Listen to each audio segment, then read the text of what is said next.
Hello, I'm Yelena Lacasse. I am one of the educators on family birthing services. We will be discussing the implementation of skin-to-skin contact on our unit in accordance with baby-friendly standards. There is good evidence that newborns who are placed skin-to-skin with their mothers immediately after birth make the transition from fetal to newborn life with greater respiratory, temperature, and glucose stability, and significantly less crying, indicating decreased stress.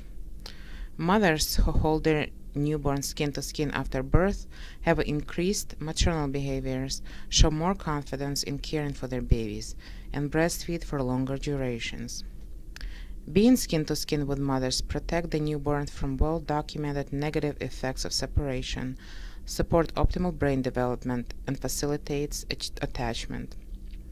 Normal healthy babies are born with the instinctive skill and motivation to breastfeed, and are able to find the breast and self-attach without assistance when skin to skin.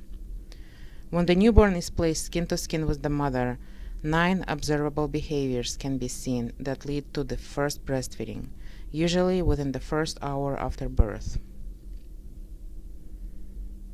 For baby-friendly designation, we must show that we are fully implementing uninterrupted skin-to-skin contact. In order to achieve this goal, we must all provide care in the same uniformed method. It will be the responsibility of the nursing staff to ensure that documentation of skin to skin is accurate.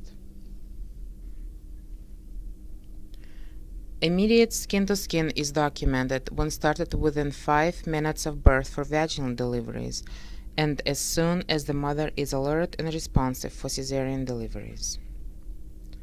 When skin to skin is not initiated, document so with indication. A delay is documented when skin to skin is started after 5 minutes of birth for vaginal deliveries or after the mother is alert and responsive for cesarean deliveries. Cessation time should be included with both immediate and delayed skin to skin. Reason for cessation must be included. Reasons for delay must be included when indicated. Skin to skin must be maintained for at least 1 hour and until the completion of the first feeding and as long as the mother wishes. When a mother is formula feeding her infant, she should remain in skin-to-skin contact for at least 1 hour and as long as she wishes. To help you implement this change, we have developed 2 checklists and a process map. They are both within the toolkit that you will receive at the skills fair. Here are the checklists. There is one for skin-to-skin with a vaginal birth and one for cesarean birth. You will see that this includes actions to take before birth, which would be done by the labor nurse, and actions that need to be done after birth, which would be done by the baby nurse. The checklist includes a script to be used to help educate mothers about the benefits of skin to skin. Using the script will ensure consistent information is given on our unit. Right after your baby is born, we will put her directly on the mother's bare chest. I know everyone is really excited to meet him or her, but this is really important time for baby to learn how to live outside of mother's body. We want mother and baby to stay together for at least 1 hour and breastfeed before anyone else holds the baby. Now we are looking at the process map. This shows how the flow of both vaginal and cesarean birth should go. The bottom half includes the steps to take when the mother requests early termination of skin to skin. You will follow the flow which includes a script from the toolkit. Skin to skin is really important for your baby. It keeps them warm and makes it easier for your baby to transition from living inside of your body to outside of your body. We recommend all mothers hold their baby skin to skin for at least the first hour after birth. During the initial newborn time period, we are also responsible for assisting with the first feeding. We must document in a record that we provided assistance.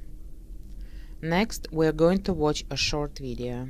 The baby may have periods of resting between periods of activity throughout the first hour or so after birth.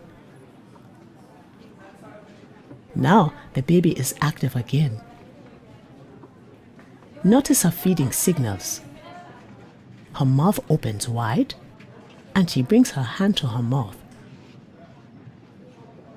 Using her sense of smell, which is well developed at birth, the baby moves towards the nipple, which has a similar scent to her hands. On her own, she finds the nipple and tries to grasp it with her hand and her mouth. Eventually, she takes the nipple, attaches, and starts to suck. It's best to let the baby attach all by herself. Try not to help the baby onto the breast or push the back of her head. Doing this may confuse the baby and slow down her natural process of attaching at the breast. Keep the baby on her mother's chest for at least an hour, even if she has finished feeding.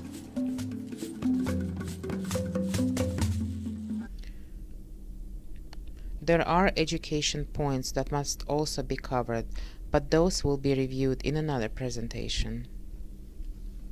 Thank you.